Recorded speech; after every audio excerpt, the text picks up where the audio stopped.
Good morning everyone. तो आज है 1 नवंबर और 1 नवंबर के जितने भी मोस्ट इम्पॉर्टेंट करंट अफेयर का क्वेश्चन है उसको आज हम कवर करेंगे। और इस सेशन में हम टोटल 100 प्लस क्वेश्चन को हल करेंगे जो आपके आरआरबी, एनटीपीसी और एसएससी जीडी के लिए मोस्ट इम्पॉर्टेंट क्वेश्चन होने वाला है, जिसमें दोस्तों बेहतरीन से बेहतरीन प्रश्न को हम इस सेशन में डिस्कस करेंगे, जिसका ये 18वां क्लास है। और इसका पीडीएफ हमारे टेलीग्राम चैनल में जाकर के इसको डाउनलोड कर सकते हैं और आपने जो पढ़ा है दोस्तों उसको रिवीजन कर सकते हैं। और आपको यह सेशन अच्छा लगेगा तो हमारे चैनल को ज़रूर सब्सक्राइब कर दीजिएगा। तो बिना देरी किए चलते हैं अपने पहले प्रश्न की ओर। देखिए दोस्तों, जो सबसे पहले प्रश्न है, श्री रविशंकर को किस देश के सर्वोच्च नागरिक सम्मान honorary officer of the order of Fiji से सम्मानित किया गया है? श्री रविशंकर को किस देश के सर्वोच्च नागरिक सम्मान honorary officer of the order of the Fiji से सम्मानित किया गया है? फिजी गणराज्य, अल्जीरिया, माली, कांगो। तो इसका राइट आंसर है दोस्तों ऑप्शन नंबर ए, फिजी गणराज्य देश हैं जो श्री रविशंकर को सम्मानित किया गया है। इस सम्मान से मतलब honorary officer of the order of Fiji से सम्मानित किया गया है। कुछ इसके मोस्ट इंपॉर्टेंट पॉइंट को कवर कर लेते हैं। फिजी गणराज्य ने अपने सर्वोच्च नागरिक सम्मान honorary officer of the order of Fiji से श्री श्री श्री रविशंकर को सम्मानित किया गया है। यह सम्मान फिजी के राष्ट्रपति राटू विलियामी एम काटूनिवेरी द्वारा प्रदान किया गया है। किसके द्वारा किए गए हैं?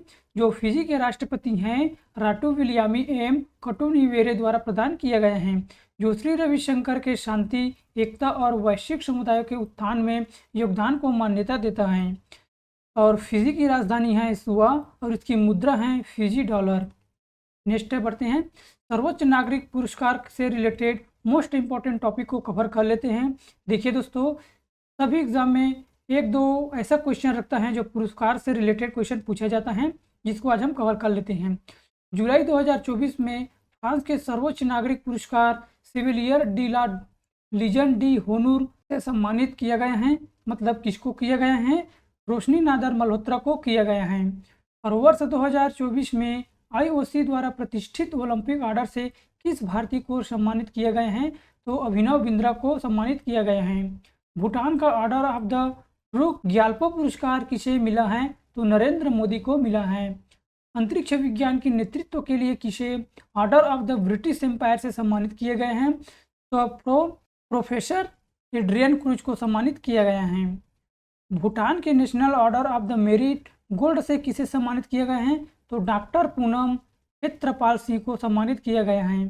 और इटली के द ऑर्डर ऑफ मेरिट से किसे सम्मानित किए गए हैं? तो कबीर बेदी को। नेक्स्ट क्वेश्चन है, प्रधानमंत्री नरेंद्र मोदी ने भारत की पहली हेली एम्बुलेंस सेवा संजीवनी का शुभारंभ कहाँ किया गया है?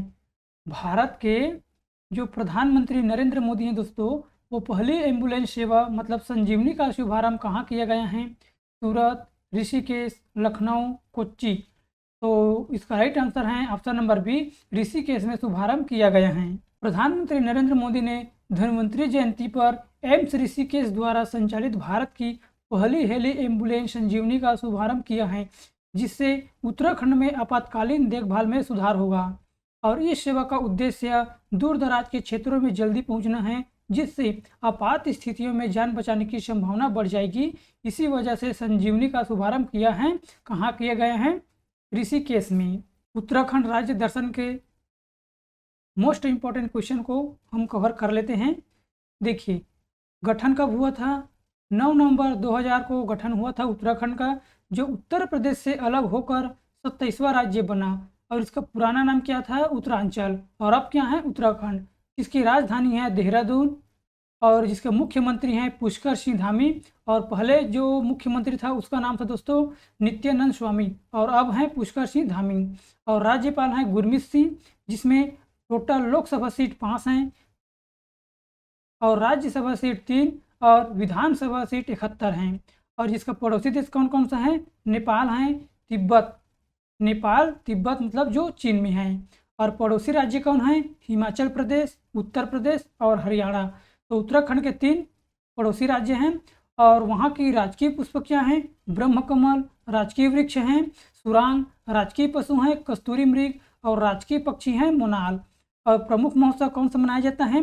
फूलदेही हरेला और इगास महोत्सव। और लोक नृत्य क्या क्या है? राममन, टोलिया, झोड़ा लोक संगीत, लंगवीर नृत्य, भोटिया नृत्य और मुखौटा नृत्य वहाँ की प्रमुख लोक नृत्य है। कहाँ की? उत्तराखंड की।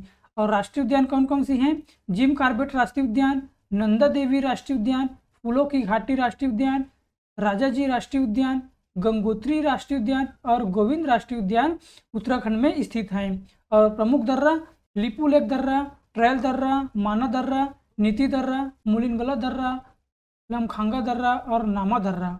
और प्रमुख झील कौन कौन से हैं? रूपकुंड झील, हेमकुंड झील, काकभूसडी, नैनी झील, मिमताल झील, पुरपात झील, देवरिया ताल, नावकुचिया झील। और चार धाम कहाँ हैं? गंगोत्री। तो इस पॉइंट को आपको जरूर याद रखना है दोस्तों, ये मोस्ट इंपॉर्टेंट है। नेक्स्ट क्वेश्चन की ओर बढ़ते हैं। तीसरा क्वेश्चन, भारत में विश्व बचत दिवस 2024 में कब मनाया गया है? 29 अक्टूबर, 30 अक्टूबर, 28 अक्टूबर या 27 अक्टूबर? इसका राइट आंसर दोस्तों ऑप्शन नंबर बी, 30 अक्टूबर को भारत में विश्व दिवस बचत मनाया गया है। कुछ पॉइंट को कवर कर लेते हैं। भारत में 30 अक्टूबर को विश्व बचत दिवस मनाया जाता है, जबकि अंतर्राष्ट्रीय स्तर पर यह 31 अक्टूबर को मनाया जाता है। देखिए दोस्तों, भारत में 30 अक्टूबर को मनाया जाता है, जबकि अंतर्राष्ट्रीय स्तर पर 31 अक्टूबर को मनाया जाता है। वार्षिक रूप से मनाए जाने वाले विश्व बचत दिवस का उद्देश्य है लोगों में बचत की महत्ता के प्रति जागरूकता फैलाना है। विश्व बचत दिवस की शुरुआत 1924 में हुआ था। विश्व बचत की शुरुआत 1924 में हुआ था और अंतर्राष्ट्रीय बचत बैंक कांग्रेस के दौरान हुई थी। चौथा क्वेश्चन देखते हैं, किस राज्य ने निजी निवेश को प्रोत्साहित करने और आर्थिक विकास को बढ़ावा देने के उद्देश्य से RIPS 2024 स्कीम की शुरुआत की है? किस राज्य ने निजी निवेश को प्रोत्साहित करने और आर्थिक विकास को बढ़ावा देने के लिए RIPS 2024 स्कीम की शुरुआत की है? कौन से राज्य ने की है? उड़ीसा, राजस्थान, हरियाणा या बिहार? तो इसका राइट आंसर दोस्तों ऑप्शन नंबर बी, राजस्थान ने RIPS स्कीम की शुरुआत की है। ठीक, इसका राइट आंसर है ऑप्शन नंबर बी। इससे जुड़े कुछ इंपॉर्टेंट पॉइंट को कवर कर लेते हैं। निजी निवेश को प्रोत्साहित करने और आर्थिक विकास को बढ़ावा देने के उद्देश्य से राजस्थान सरकार ने राजस्थान इन्वेस्टमेंट प्रमोशन स्कीम की शुरुआत की है। यह नई प्रमुख पहल विभिन्न क्षेत्रों में वित्तीय प्रोत्साहनों को बढ़ाकर निवेशकों को आकर्षित करने के लिए डिजाइन की गई है। RIPS 2024 योजना की घोषणा rising Rajasthan global investment summit 2024 से पहले की गई हैं, जो 9 से 11 दिसंबर तक जयपुर में आयोजित की जाएगी।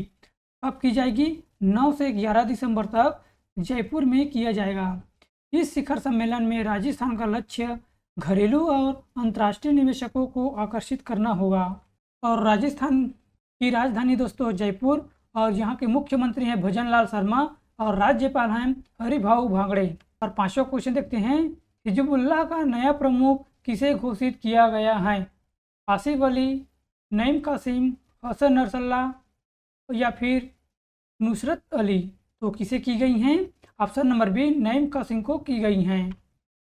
हिजबुल्लाह ने हसन नसरल्लाह की इजरायली हवाई हमले में मृत्यु के बाद 71वें वर्षीय नईम कासिम को अपना नया प्रमुख घोषित किया गया है। किसे? नईम कासिम को अपना नया प्रमुख घोषित किया गया है।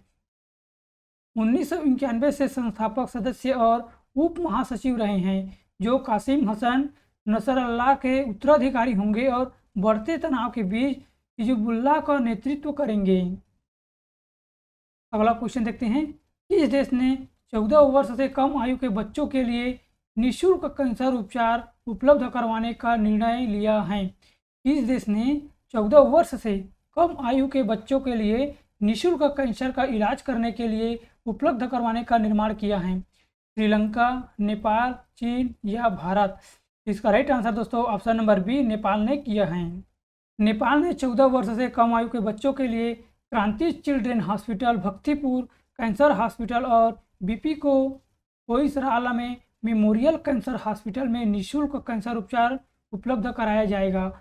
नेपाल के स्वास्थ्य मंत्री प्रदीप पौडवाल की पहल का उद्देश्य है युवा कैंसर रोगियों के परिवार और वित्तीय बोझ को कम करना। और नेपाल में कैंसर एक समस्या है जो असंचारी रोगों से होने वाली मौतों को 11% का कारण है और हर साल 1500 बच्चे में इसका निदान किया जाता है। नेपाल की राजधानी है काठमांडू और राष्ट्रपति हैं रामचंद्र पौडेल और प्रधानमंत्री हैं केपी शर्मा ओली और वहाँ के मुद्रा है नेपाली रुपया। नेपाल के कुछ करंट अफेयर के बारे में हम जान लेते हैं दोस्तों। प्रकाश मान सिंह राउत को किस देश का नया प्रधान न्यायाधीश नियुक्त किया गया है? तो ये नेपाल का किया गया है। और नेपाल और सीमावर्ती राज्यों में मित्र वन स्थापित करने की घोषणा किस राज्य ने की है? तो उत्तर प्रदेश ने की है। विदेश मंत्रालय और न्यूस्पेंड इंडिया लिमिटेड ने किस देश के निर्मित मुनाल उपग्रह प्रक्षेपण हेतु समझौता ज्ञापन पर हस्ताक्षर किए हैं? तो नेपाल ने किए हैं। नेपाल के नए प्रधानमंत्री केपी शर्मा ओली हैं। और किस देश की पूर्वोत्तरोही पूर्णिमा श्रेष्ठ ने एक सीजन में माउंट एवरेस्ट पर 3 बार चढ़कर रिकॉर्ड बनाया है? तो ये नेपाल ने है। किस देश की पर्वतारोही कामेरीता शेरपा ने 29वीं बार माउंट एवरेस्ट पर विजय प्राप्त करके एक ऐतिहासिक उपलब्धि हासिल किया है? तो नेपाल है दोस्तों। और किस देश की जनसंख्या वृद्धि दर में ऐतिहासिक गिरावट हुई है? तो नेपाल है। और किस देश ने इंद्रधनुष पर्यटन सम्मेलन की मेजबानी की है? तो नेपाल ने की है। और किस देश के क्रिकेटर दीपेंद्र सिंह एरी ने एक ओवर में 6 छक्के लगाकर रिकॉर्ड बनाए हैं? तो ये नेपाल के खिलाड़ी हैं दोस्तों। नेपाल के खिलाड़ी कौन है जिसने एक ओवर में 6 छक्के लगाए हैं? तो दीपेंद्र सिंह एरी ने लगाए हैं। इस पॉइंट को याद रख लेना है। सातवां क्वेश्चन देखते हैं। पंजाब नेशनल बैंक के नए एमडी और सीईओ किसे नियुक्त किया गया है? मनीष शर्मा, अशोक चंद्र, राजेश मल्होत्रा, विपिन कुमार। इसका राइट आंसर है ऑप्शन नंबर बी, अशोक चंद्र को पंजाब नेशनल बैंक के नए एमडी और सीईओ नियुक्त किया गया है। वित्तीय सेवा संस्थापक ब्यूरो ने अशोक चंद्र को पंजाब नेशनल बैंक के अगले एमडी और सीईओ के रूप में चुना है। अशोक चंद्र 31 दिसंबर 2024 को अतुल कुमार गोयल की सेवानिवृत्ति पर उनका स्थान लेंगे। पहले कौन था? अतुल कुमार गोयल। और इसके बाद आएगा दोस्तों अशोक चंद्र, जो इसके स्थान पर लिया जाएगा। जो पंजाब नेशनल बैंक की स्थापना है 19 मई 1894 में हुआ था, जिसका मुख्यालय नई दिल्ली में है। रतन टाटा ए लाइफ नामक पुस्तक के लेखक कौन है? रतन टाटा ए लाइफ नामक पुस्तक के लेखक कौन है?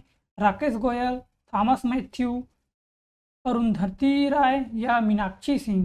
तो इसका राइट आंसर है option number B, Thomas Mathew. देखिए दोस्तों, ये जो क्वेश्चन है ना, ये मोस्ट इम्पॉर्टेंट होने वाला है। आप देख लीजिएगा, किसी न किसी एग्जाम में, मतलब हर एग्जाम में इससे रिलेटेड एक क्वेश्चन जरूर आपसे पूछेगा पुस्तक और लेखक के बारे में। देखिए दोस्तों, इससे रिलेटेड मैं एक वीडियो लेकर आऊँगा जिसमें हम जितने भी पुस्तक हैं और उसके लेखक हैं उसके बारे में हम चर्चा करेंगे, ताकि आपके एग्जाम में एक भी क्वेश्चन इससे रिलेटेड नहीं छूटना चाहिए। तो इससे हम रिलेटेड थोड़ा सा क्वेश्चन देख लेते हैं। इसके बाद दोस्तों मैं एक वीडियो प्रॉपर बनाकर लाऊंगा जो इससे रिलेटेड ही होंगे। देखिए, पुस्तक और लेखक के बारे में जान लेते हैं थोड़ा। द विनर्स माइंडसेट की लेखक कौन है? Shane Watson. सोर्स कोड माई बिगनिंग किसकी आत्मकथा है? बिल गेट्स की। द आइडिया ऑफ डेमोक्रेसी किसकी लेखक हैं? सैम पित्रोदा। और 5 डिसेड्स इन पॉलिटिक्स पुस्तक किसकी आत्मकथा हैं? तो ये सुशील कुमार बिसिंदे की हैं। एक समंदर मेरे अंदर संजीव कुमार जोशी की हैं। द बाबरी मस्जिद राम मंदिर दिलेमा ये किसकी हैं दोस्तों? माधव गोडवेल की। इजराइल वार डायरी किसकी हैं? विशाल पांडे की हैं। और स्कल्पटेड स्टोन्स किसकी हैं? ये अश्विन प्रभु की हैं। वह भारत मैटर से किसकी द्वारा लिखी गई हैं? एस जयशंकर दोस्तों, जो अभी विदेश मंत्री हैं। और स्मोक एंड एस ये किसकी आत्मकथा है? तो अमिताभ घोष की। और 9वां क्वेश्चन देख लेते हैं। अक्टूबर 2024 में लॉन्च पुस्तक विटनेस किस भारतीय खिलाड़ी की आत्मकथा है? अक्टूबर 2024 में लॉन्च हुआ है एक पुस्तक जिसका नाम है दोस्तों विटनेस। ये किस भारतीय खिलाड़ी की आत्मकथा है? सुशील कुमार, साक्षी मालिक, बजरंग पुनिया या महेंद्र सिंह धोनी। इसका राइट आंसर है ऑप्शन नंबर बी, साक्षी मालिक की ये आत्मकथा है। 10 अक्टूबर 2024 में न्यायमूर्ति के एस पुट्टस्वामी का निधन हो गए हैं। इनका संबंध किस अधिकारी से था? बाल संरक्षण अधिकारी, संपत्ति का अधिकार, निजता का अधिकार या समता का अधिकार। तो इसका राइट आंसर है ऑप्शन नंबर सी दोस्तों, निजता का अधिकार से संबंध है। कुछ पॉइंट को कवर कर लेते हैं। अक्टूबर 2024 में न्यायमूर्ति के.एस. पुट्टुस्वामी का 98 वर्ष की आयु में निधन हो गए हैं, जो फरवरी 1926 में कर्नाटक के कोलार में जन्म लिए थे। वे कर्नाटक उच्च न्यायालय के पूर्व न्यायाधीश थे। न्यायमूर्ति के.एस. पुट्टुस्वामी ने 2012 में आधार योजना के खिलाफ सर्वोच्च न्यायालय में चुनौती पेश की थी, जिसके कारण अगस्त 2017 में ऐतिहासिक फैसला आया था, जिसमें भारत के संविधान के तहत गोपनीयता को मौलिक अधिकार घोषित किया गया था। 11वां क्वेश्चन है, भारत में डिजिटल बुनियादी ढांचे का समर्थन करने के लिए संयुक्त राज्य अमेरिका, जापान और किस देश ने एक DIGI फ्रेमवर्क की शुरुआत करने की घोषणा की है? रूस ने, दक्षिण कोरिया, चीन या नेपाल? इसका राइट आंसर है ऑप्शन नंबर बी, दक्षिण कोरिया। भारत में डिजिटल बुनियादी ढांचे को मजबूत करने के लिए संयुक्त राज्य अमेरिका, जापान और दक्षिण कोरिया ने भारतीय निजी क्षेत्र के साथ सहयोग करने के लिए एक नए फ्रेमवर्क तैयार किए गए हैं दोस्तों। यह फ्रेमवर्क का क्या नाम है? DIGI मतलब DG। यह घोषणा US international development finance corporation, Japan bank for international cooperation और कोरिया के निर्यात आयात बैंक के द्वारा की गई है। Digital infrastructure growth initiative for India framework, जो इसका पूरा नाम है दोस्तों, सूचना और संचार प्रौद्योगिकी क्षेत्र जैसे 5G, submarine cable, optical fibre. अब 12वां क्वेश्चन देख लेते हैं दोस्तों, ये हमारा लास्ट क्वेश्चन है। किस राज्य सरकार द्वारा पराली जलाने पर अंकुश लगाने के लिए राज्य विशिष्ट योजना लागू की गई है? किस राज्य सरकार द्वारा पराली जलाने पर अंकुश लगाने के लिए राज्य विशिष्ट योजना लागू की गई है? राजस्थान, हरियाणा, उड़ीसा या उत्तर प्रदेश? तो इसका राइट आंसर दोस्तों ऑप्शन नंबर बी, हरियाणा राज्य ने किया है। हरियाणा सरकार ने पराली जलाने की घटनाओं पर अंकुश लगाने के लिए राज्य विशिष्ट योजना लागू की है। इस योजना के तहत किसानों को फसल अवशेष प्रबंधन के लिए वित्तीय सहायता मिलेगी। साथ ही इसमें पंचायतों द्वारा शून्य जलना लक्ष्य भी निर्धारित किए जाएंगे। इसमें रेड जोन पंचायतों को जीरो बर्निंग लक्ष्य प्राप्त करने के लिए 1 लाख रुपये की प्रोत्साहन राशि मिलेगी, जबकि येलो जोन पंचायतों की जीरो बर्निंग लक्ष्य प्राप्त करने के लिए 50,000 रुपये मिलेगी। धान की फसल अवशेष प्रबंधन के लिए किसानों को प्रति एकड़ 1,000 रुपये प्रोत्साहन राशि मिलेगी। ये इससे रिलेटेड जुड़े हुए कुछ क्वेश्चन था दोस्तों, इसको आप जरूर याद रख लीजिएगा। देखिए दोस्तों, हमारा क्वेश्चन समाप्त हो गए हैं। टोटल हम 12 क्वेश्चन किए हैं।